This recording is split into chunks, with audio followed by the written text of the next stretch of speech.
오늘 보내주신 자료가 다낭성 난소 증후군, 그러니까 PCOS에 대한 심층 분석이네요. 네, 맞습니다. 아마 많은 젊은 여성분들이 정말 많이 고민하셨을 주제죠? 그렇죠. 뭐 죽어도 살이 안 빠져서, 아니면 사춘기도 아닌데 턱에 자꾸 뭐가 나서. 맞아요. 혹은 생리 주기가 너무 고무줄이라 도대체 예측이 안 된다? 이런 문제들이요. 주변에서는 그냥 살 좀 빼봐라, 스트레스 받지 마라 이렇게 쉽게 말하는데 그게 또 그렇게 간단한 문제가 아니잖아요. 그렇죠. 더 속상하셨을 수도 있어요. 근데 오늘 자료들을 쭉 보면 이게 단순히 의지의 문제가 아니라는 걸 알 수 있습니다. 아, 바로 그 점인 것 같아요.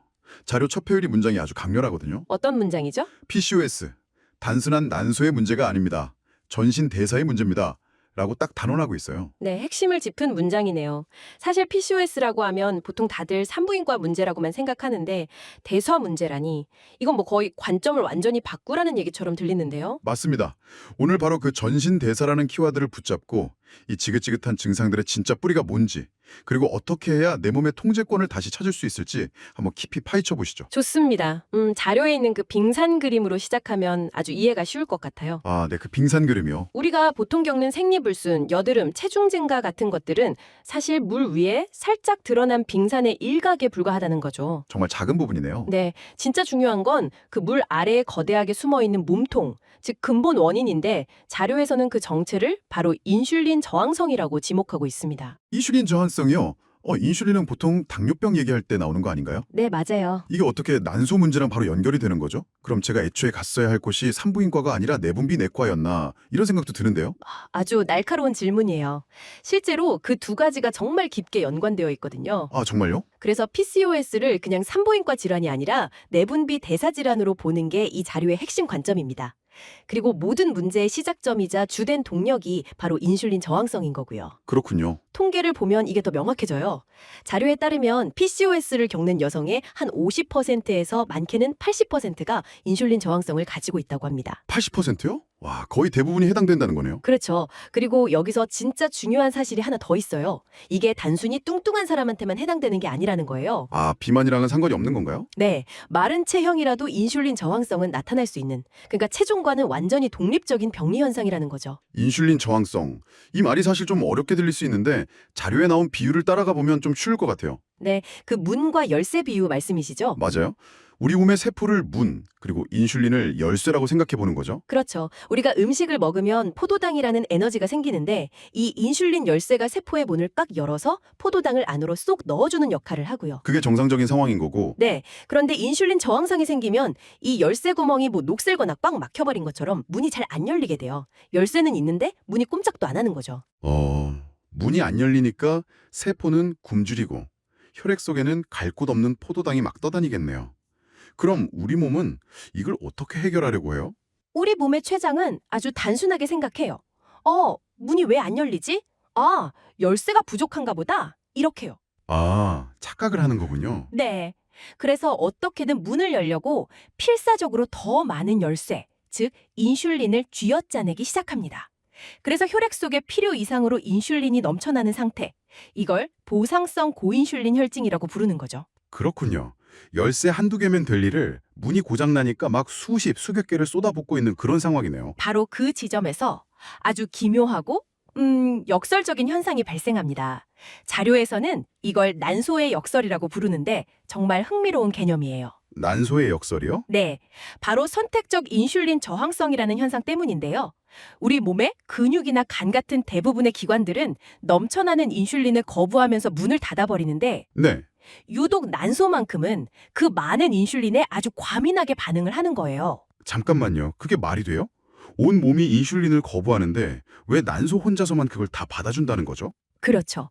이상하죠. 이건 마치 온 가족이 시끄럽다고 귀 막고 있는데 한 명만 일부러 스피커 앞에 가 있는 거랑 똑같잖아요. 맞아요. 아직 그 정확한 이유는 다 밝혀지지 않았지만 아마도 난소 세포가 다른 세포와는 다른 신호 전달 체계를 가지고 있기 때문이라고 추정해요. 아, 그래서 다른 곳에서는 문전박대당한 과잉 인슐린이 전부 난소로 몰려가서 난소를 과도하게 자극하고 폭주하게 만드는 겁니다. 와. 그리고 이게 바로 PCOS 증상의 핵심인 호르몬 불균형으로 이어지는 직접적인 도화선이 되는 거죠. 아, 이제야 좀 퍼즐이 맞춰지는 것 같아요. 혈당 조절해야 할 인슐린이 엉뚱하게 난소로 가서 문제를 일으킨다. 네, 맞습니다. 근데 진짜 궁금한 게 하나 더 남았어요. 인슐린이 난소를 자극한다고 해서 왜 하필 여드름이나 다모증을 일으키는 남성 호르몬이 갑자기 튀어나오는 거죠? 이 둘 사이의 연결고리가 잘 상상이 안 가거든요. 아, 그게 바로 PCOS의 가장 핵심적인 메커니즘입니다. 자료에 나온 흐름도를 보면 세 단계로 딱 설명할 수 있어요. 네, 세 단계요? 첫째, 혈액 속에 넘쳐나는 과잉 인슐린이 난소에 있는 CYP17A1이라는 특정 효소를 직접적으로 아주 강력하게 자극합니다. 효소를 자극한다. 네, 이 효소가 바로 남성 호르몬 생산을 조절하는 스위치 같은 역할을 하거든요. 아, 그러니까 인슐린이 남성 호르몬 공장에 가속 페달을 그냥 냅다 밟아버리는 거네요? 정확한 비유입니다.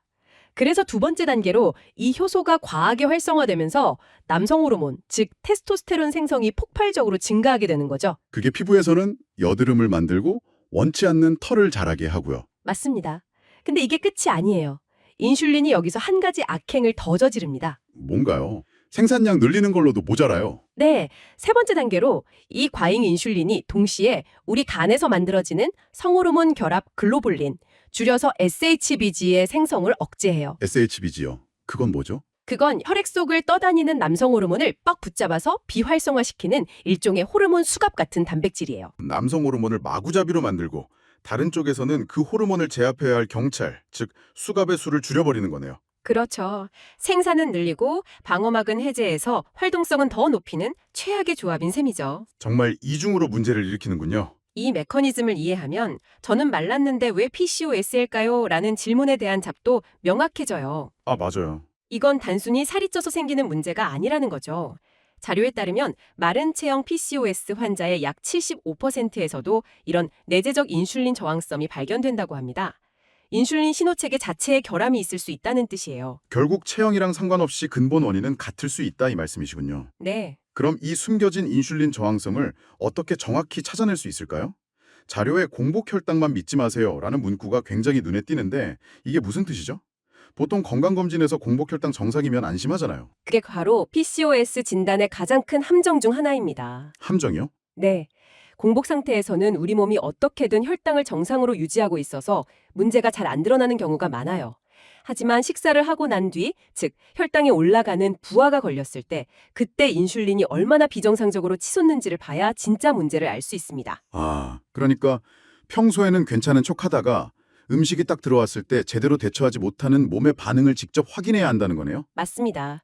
그래서 자료에서는 유럽 생식의학회 최신 권고안에 따라서 75g 경구 포도당 부하 검사, OGT기라고 하죠. 이 검사를 하는 게 숨겨진 저항성을 찾아내는 가장 정확한 표준 검사라고 강조하고 있어요. 그렇군요. 그럼 이제 가장 중요한 치료 전략으로 넘어가 보죠.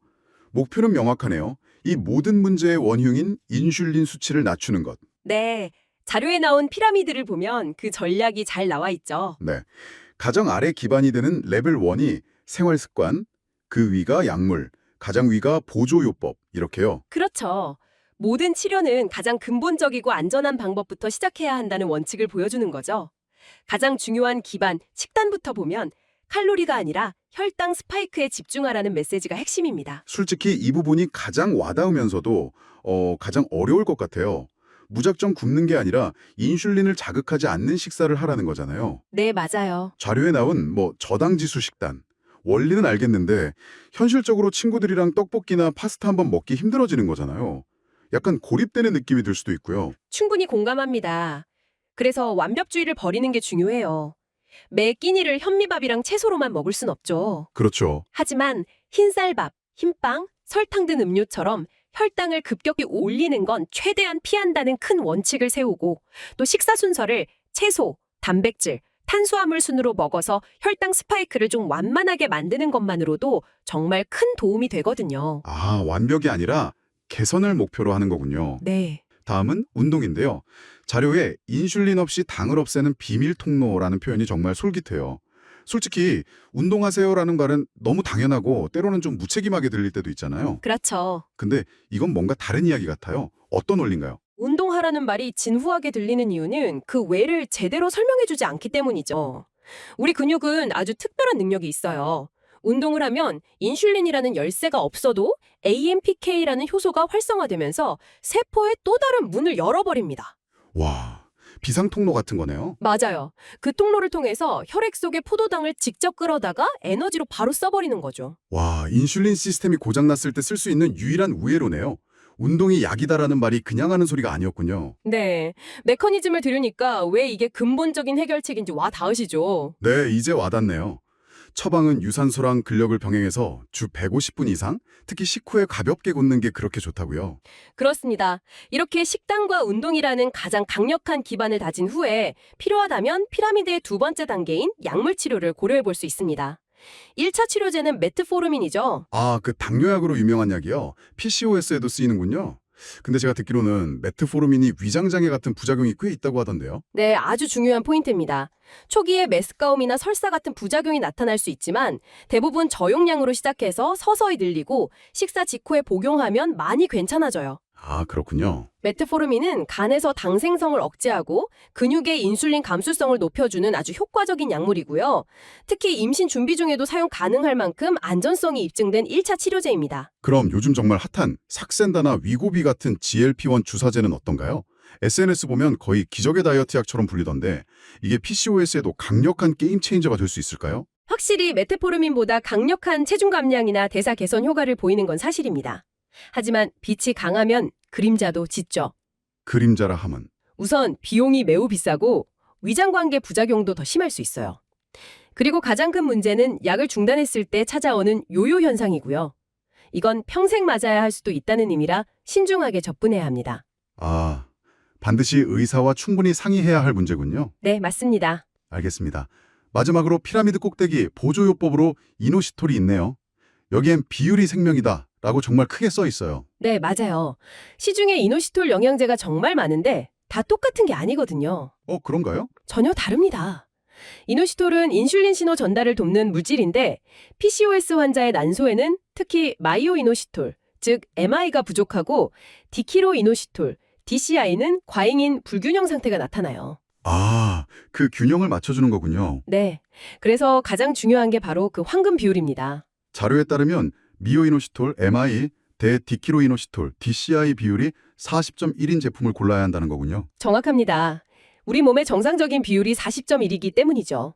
시중에 가격을 낮추려고 DCI 함량을 높인 제품들이 있는데 연구 결과를 보면 DCI를 과잉 섭취하면 오히려 난자의 질을 떨어뜨릴 수 있습니다. 와, 그럼 꼭 그 40.1 비율을 확인해야겠네요. 정말 중요한 정보네요. 네, 무엇보다 중요합니다. 오늘 자료들을 쭉 보니까 PCOS는 한 번에 완치하는 병이 아니라 고혈압이나 당뇨처럼 내 몸의 특성, 즉 체질로 받아들이고 꾸준히 관리해 나가는 거라는 생각이 들어요. 맞습니다. 그리고 그 관리의 핵심은 눈에 보이는 증상이 아니라 보이지 않는 뿌리, 바로 인슐린에 있었고요. 네, 그 인슐린이라는 근본적인 뿌리를 잘 관리하면 그 줄기에서 뻗어나온 가지들, 즉 피부나 체중, 생리주기 같은 문제들도 자연스럽게 건강을 되찾을 수 있다는 아주 희망적인 메시지를 주는 거죠. 자료의 마지막 문장이 당신의 몸을 다시 컨트롤하세요인데 오늘 대화를 나누고 나니 이 말이 정말 다르게 다가오네요. 그동안 내 몸인데도 내 맘대로 안 돼서 무력감을 느끼셨다면 오늘부터는 이 인슐린이라는 조종관을 직접 한번 잡아보는 첫걸음을 떼보는 건 어떨까요? 이 모든 정보의 핵심은 결국 실천에 있습니다. 하지만 너무 거창할 필요는 없어요. 자료에서 식후 가벼운 걷기가 약보다 좋을 수 있다고 했잖아요. 네, 오늘부터 식단을 전부 바꾸고 헬스장을 등록하는 대신 딱 한 가지만 시도해보는 건 어떨까요? 오늘 저녁 식사 후에 딱 10분만 집 주변에 걸어보는 겁니다. 어떤 약이나 영양제를 검색해보는 것보다 훨씬 더 강력하고 또 근본적인 변화의 시작이 될 수 있습니다.